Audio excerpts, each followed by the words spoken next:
As of this recording, the Miami Heat are on a 22-game winning streak, going for 23 games in a row. In a few hours, they'll be playing the Boston Celtics in Boston. And then you got the LA Lakers winning a big game. I know Sacramento's not a great team, but that's a big win without Kobe Bryant. So let's talk about a few things. All right, first of all, let's talk about the Heat's winning streak. Obviously that's what everybody's talking about. First team in a long time to win that many games since the Houston Rockets, second team ever to do that. Can they catch the Lakers? Probably not, but maybe. Who knows? Who knows? But they got to, get past the Boston Celtics tonight. Do I think they're going to win? If Kevin Garnett's not healthy, I think they'll win the game. Because there's two streaks going on.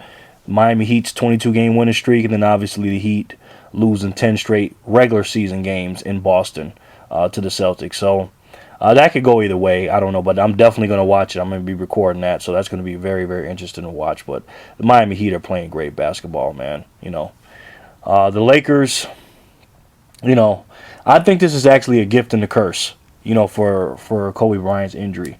And here's what I mean. Kobe's been putting in some serious work, man. He's been playing a lot of minutes, putting up a lot of shots and a lot of points, and putting a lot of the offensive load on his own shoulders when he really doesn't have to. I mean, I know, he's a great scorer and he's a great player, and people know that. But I think he was taking on too much of a burden to me. And the reason why I say his injury is a gift and a curse, because it gives him a chance to rest, number one. Number two, it gives him a chance to sit back and look at his teammates from an outsider's perspective, even though he's on the team and he's the man on the team. It gives him a chance to really see what's going on while he's off the court. Now, I'm not talking about on the bench as far as taking a few minutes off. I'm talking about actually watching the game, as a spectator. And it gets him a chance to appreciate his teammates more and let him know that, hey, I can trust these guys. And it also gives Dwight Howard some confidence. I know he's a superstar, one of the top 5 players in his league today, and the best center, but he still lacks some confidence when it comes to being on the Lakers because Kobe Bryant is such an overwhelming personality, man. He really is. And despite Dwight Howard's physical stature, and I've said this once and I'll say it again, the NBA and life is 90% mental, and Kobe Bryant's mental game is ridiculous.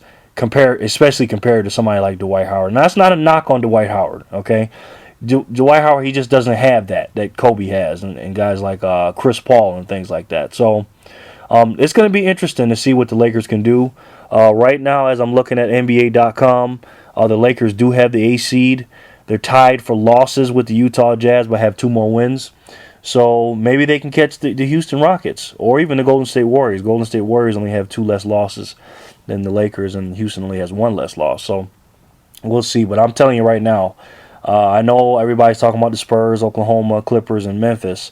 I know those are the top 4 teams. But I'm telling you, nobody wants to play them Denver Nuggets, man. Okay? Those guys do not lose at home, number one. And number two, they're very athletic. And if you've ever played NBA 2K13 or anything like that, they're probably the best team on there to play with, because they just have a bunch of really good players. I mean, they don't have one superstar and a couple of good players and some role players. Their whole team is, like B plus or B players. So they're going to be a tough out. I'm not saying they're going to, win the West and win the championship or anything like that, but nobody wants to see these boys, man. I'm telling you. As far as the Western Conference goes, it's still, to me, it's still the top 4 with the San Antonio Spurs without Tony Parker. They still got the best record in the West. You got the Oklahoma City Thunder. Clippers are coming around good. They had a good win against the Knicks. And then you got the Grizzlies, even though they don't have Rudy Gay, and they got the new pieces like Tayshaun Prince and stuff like that. They'll be interesting to watch down the stretch. And then you got the Eastern Conference, and I've said this before, the Miami Heat they got a clear-cut path, man. I mean, they're the second team has 11 less wins than the Heat does. 51 wins for the Heat. The Indiana Pacers have 40. The Knicks are sporadic. They don't play any defense. You got the Brooklyn Nets.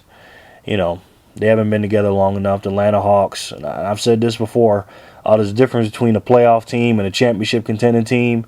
And the Atlanta Hawks are a playoff team. They're not a championship contender. Okay? Chicago Bulls, the Boston Celtics are, championship contenders. just because of Boston's pedigree and their championship experience, and Doc Rivers and the veterans they have, and the belief in their team that they have. They're always a contender, despite them being, sixth, seventh, or eighth seed, whatever they are. But the only real contender to me, I mean legitimate contender in the whole Eastern Conference, is the Heat, man. I'm sorry to all the Pacer fans and Knick fans out there, whoever else is your team. To me, the Heat just got a clear-cut path, man. It's as simple as that. And the way they just took care of the Toronto Raptors last night, it's just, I mean, yesterday afternoon, it was just ridiculous. I know the Raptors are not a good team and not a playoff team, but the Heat are taking care of business, man, and they're making it look easy. They're winning in all different type of ways, man. It's crazy. So I'm really looking forward to this Miami Heat Boston Celtics game.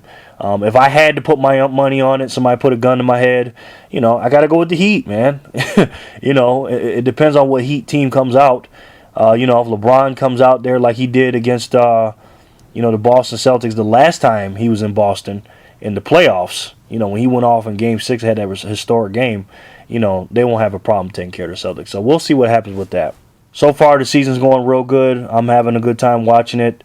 Every time March Madness comes around, I think about, because I'm an NBA guy, I think about the NBA playoffs coming around the corner and everybody tuning up. So we'll see what happens late down the stretch, but I'm definitely going to make a video about the Boston Celtics and the Miami Heat game real soon. All right.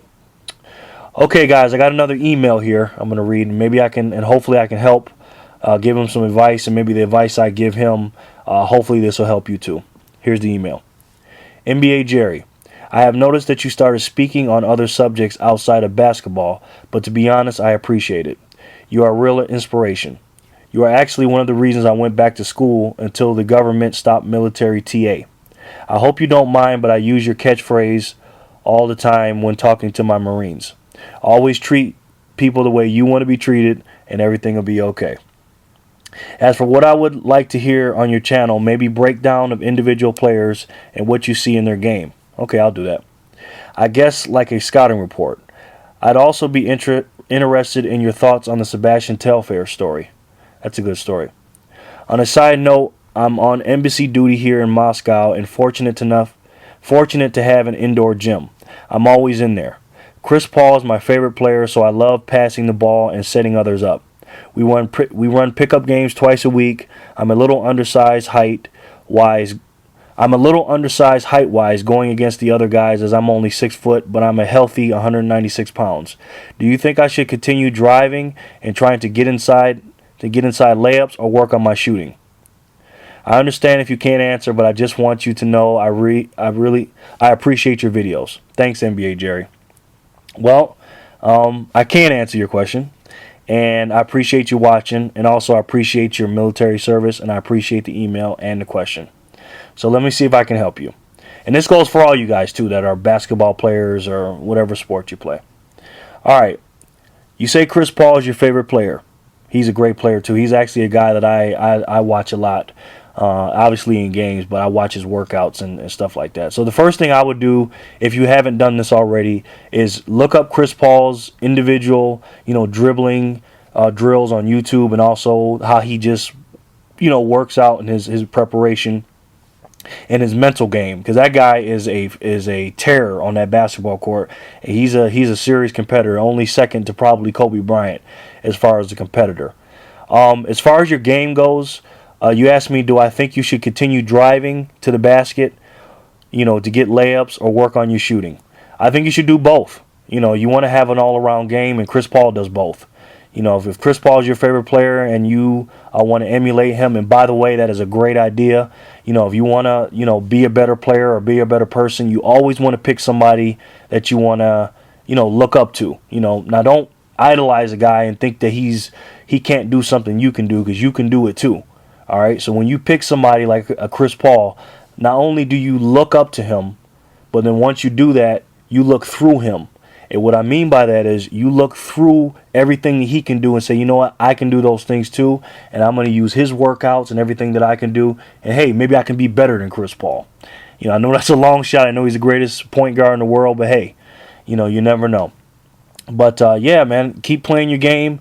Go to the basket. You don't want to be one dimensional. You definitely want to work on your mid range game because you like you said you're 6 foot, but you're 196 pounds, so you get around good because you're in good shape. And also you want to work on your 3 point shot. And make sure when you're doing your dribbling, you want to do your left hand and your right hand equally. And Chris Paul will talk to you about that in the YouTube video. So definitely you want to work on your jump shot and going to the basket. So you want to have an all-around game. You definitely don't want to be one-dimensional. Okay. I hope that helped you. I hope that helped you guys. And keep the emails coming. I'll read them. After I do an NBA video or do it by itself. And hopefully I can help you guys when I give you these these little advices. And hopefully you guys keep them coming. And I really, really appreciate it.